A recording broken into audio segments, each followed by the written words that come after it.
Bismillahirrahmanirrahim. Alhamdulillahi Rabbil alamin.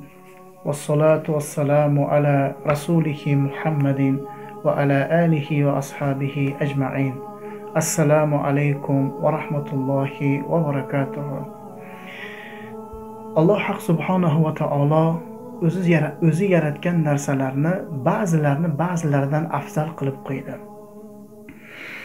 Alloh taolo dunyoni yaratgandan beri 12 oyni oladigan bo'lsak, ana shu 12 oyni ichida Ramazon oyini Alloh afzal qilib qo'ydi.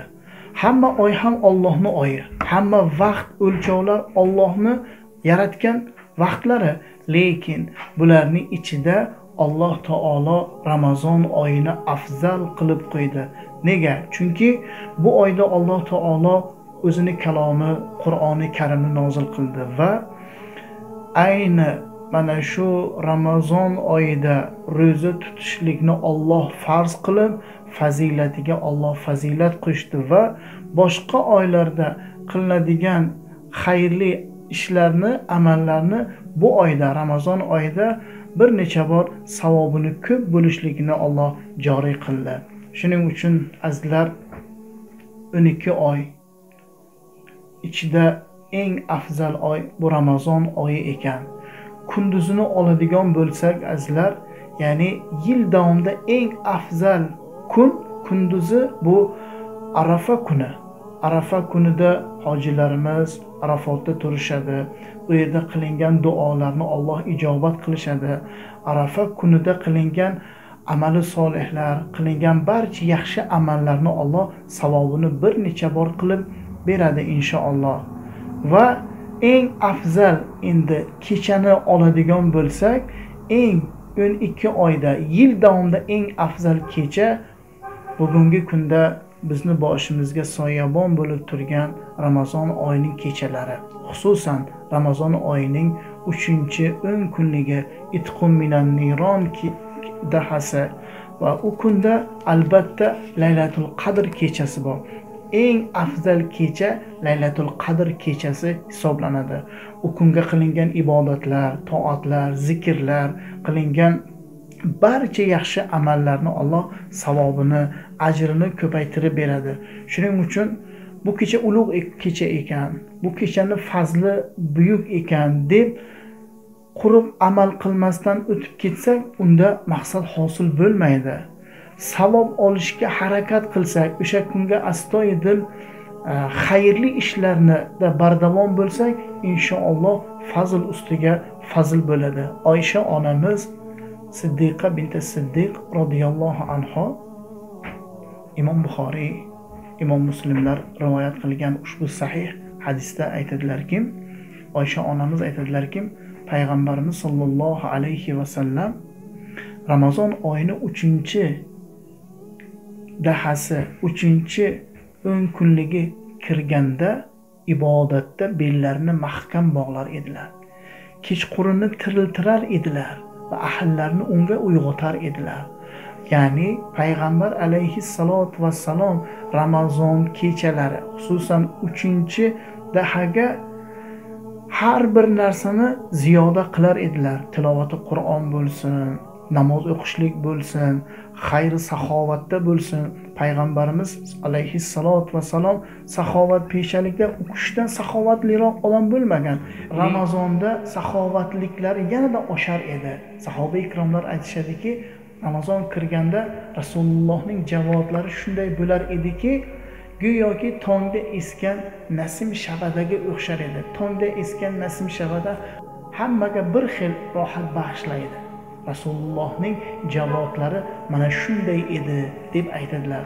Demak azizlar, biz ham sevimli payg'ambarimiz Muhammad sallallohu alayhi va sallamdan o'rnak olib, bu kunlarni biz g'animat bilib, Ramazon oylarining kechqurunlarida ham bizlar ham ibodat qilib va yaqinlarimizni, ahllarimizni mana shu savobdan olishlikka da'vat qilsak, inshaalloh bu ham maqsadga muvofiq bo'ladi. Xususan saharlikda turib, bomdod namozini vaqti kirgunicha istig'for aytsak, duo qilsak, bu nihoyatda ulug' ish bo'ladi.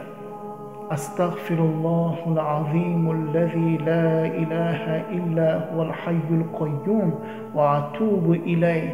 Mana shu duoni xususan bomdod namozining vaqti kirguncha agar aytib tursak, bu nihoyatda ulug' ish bo'ladi.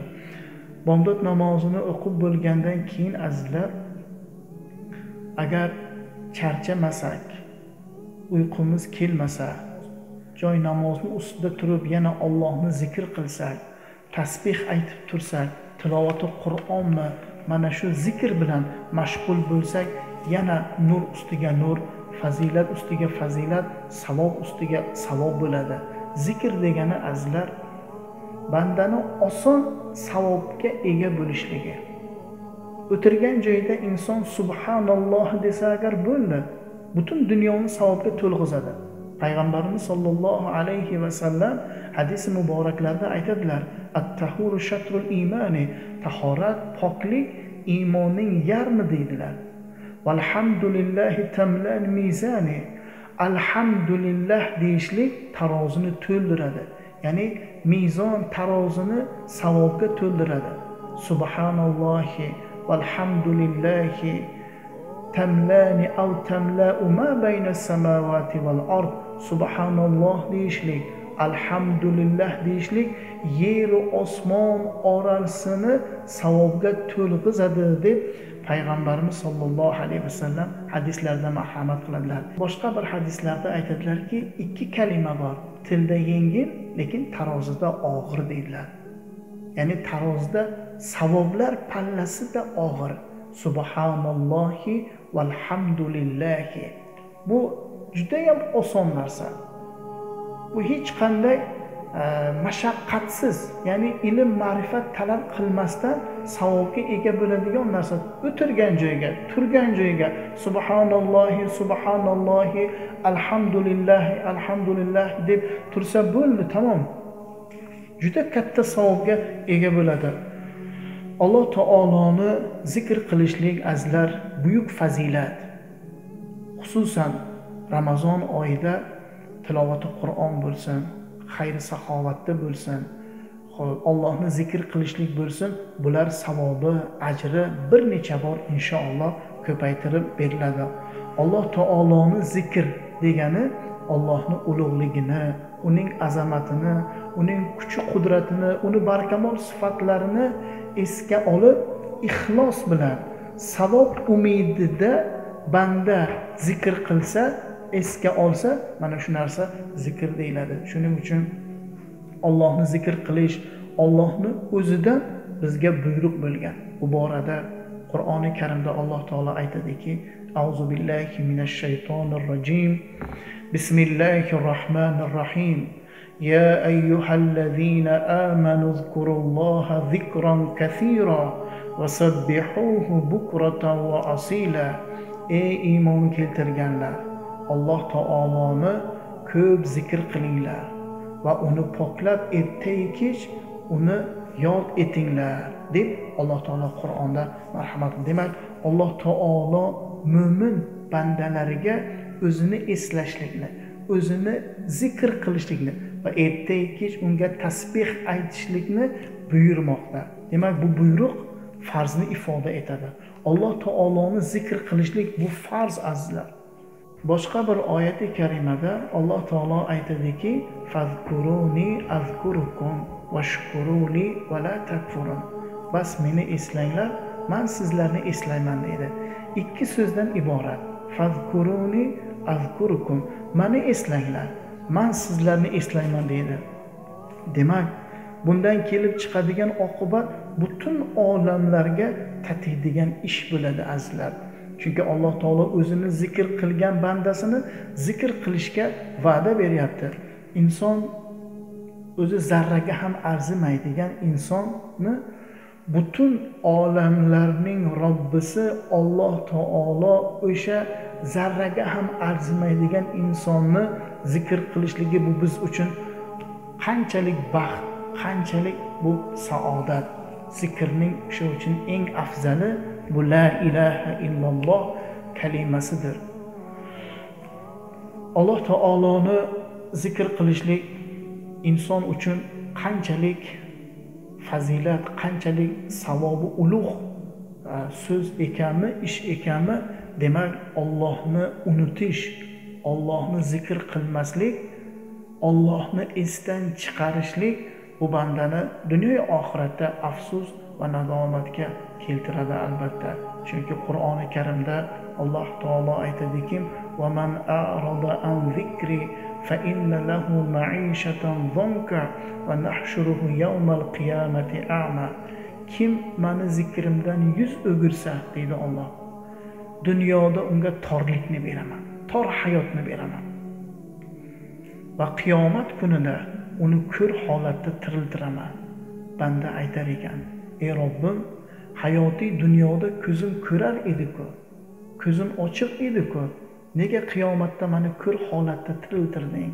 deganda Alloh taolo aytar ekan: "Chunki sen dunyoda ko'rlarcha yashading. Ko'zing ochiq bo'lsa ham ko'rlarcha yashading. Meni zikr qilmading, meni bergan ne'matlarimni e'tirof qilmading. Bugungi kunda esa men seni unutdim", deb Alloh taolo aytar ekan. Shuning uchun azizlar, muborak kunlarda turibmiz. Ramazon oyining fazilatli kunlarda turibmiz.